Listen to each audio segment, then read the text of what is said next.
বাংলাদেশে থাকবেন কিন্তু কক্সবাজার যাবেন না, তা কী করে হয়? জীবনে একবার হলো কক্সবাজার ঘুরে আসবেন জীবনটাকে উপভোগ করার জন্য।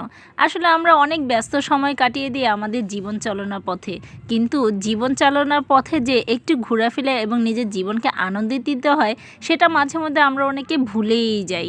তো চলুন কীভাবে কক্সবাজার গেলাম, কত টাকা খরচ হলো, কোন হোটেলে ছিলাম, ডিটেলস আপনাদের সাথে আজকে বলবো। তার আগে বলে নিয়ে আমি প্রথমে এই ভিডিওটা লং ভিডিওটার মতো করতে পারিনি, আমি ভুলে গিয়েছিলাম, যার কারণে ভিডিওটা এভাবে লম্বালম্বিভাবে হয়ে গেছে। Sorry for that.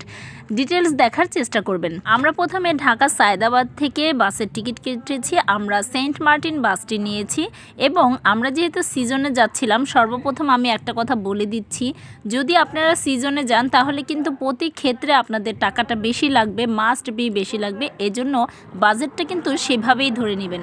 এবং আপনারা যদি অফ সিজনে যান তাহলে কিন্তু সেই টাকার পরিমাণটা অল্প লাগবে। তো আমরা সেন্ট মার্টিন বাসের টিকিট কাটলাম, ইকোনমিক ক্লাসটা যে ওইটাই 800 টাকা টিকিট কেটেছি এবং বিজনেস ক্লাসের টিকিটটা 1200 করে আমাদের থেকে চেয়েছিল। তো আমরা ইকোনমিক ক্লাসের টিকিট নিয়ে বাসে রওনা দিয়ে দিলাম। সেন্ট মার্টিন বাসটা ইকোনমিক ক্লাসটা অনেক ভালো ছিল, তাদের সার্ভিসগুলো অনেক ভালো ছিল, সিটগুলো বড় বড় ছিল এবং সিটটা কিন্তু অনেকটা বাঁকা করা যায়। আমরা খুব আরামদায়কভাবেই কক্সবাজার এই বাসে করে পৌঁছিয়েছি এবং সবচেয়ে মজার বিষয় হচ্ছে আমরা কিন্তু ফুল ফ্যামিলি গিয়েছিলাম।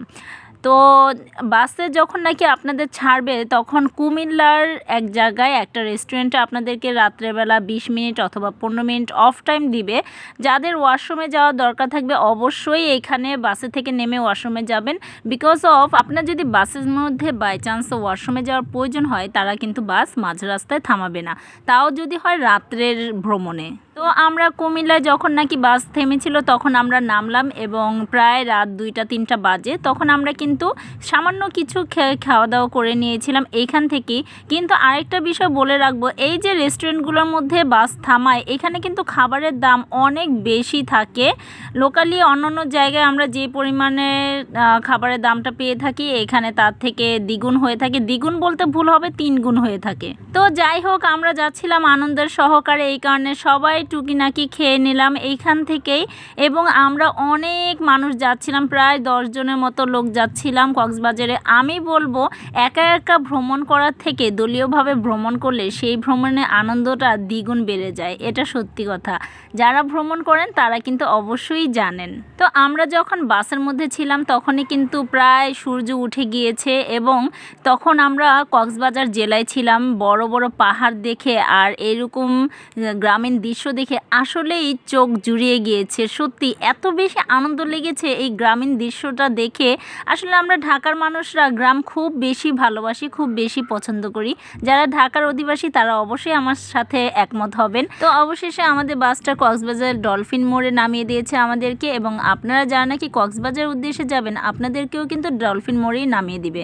সেখানে কিন্তু অনেকগুলো বিচ থাকবে, Sugandha beach, Laboni beach, Kolatoli beach. আপনারা যে কোনো বিচের সামনে থেকেই হোটেলগুলো নেওয়ার চেষ্টা করবেন, কারণ বিচের থেকে হোটেলের দূরত্বটা যত কম হবে আপনাদের যাতায়াত সুবিধা তত বেশি হবে। এই হলো সেই সাগর, যেই সাগর দেখার জন্য মানুষ হাজার হাজার লক্ষ লক্ষ টাকা খরচ করে আসে। আসলে সাগরটা দেখলে সত্যিই মন জুড়িয়ে যায়, মনে হয় যে টাকা উসুল হয়ে গেছে, সেটা যত টাকাই হোক না কেন। তো আমরা মেনলি বিচে কেন আসছি, প্রথমেই আমরা মুরব্বীদেরকে নিয়ে হোটেল খুঁজবো না, ওনারা পেরেশানি হয়ে যাবে। যেহেতু আমরা সিজনে এসেছিলাম, আমরা জানি যে আমাদের অনেক ঘুরতে হবে হোটেলের জন্য, সেই প্রস্তুতি নিয়ে আমরা ইয়াং মানুষগুলো বের হয়ে পড়লাম হোটেল খোঁজার জন্য।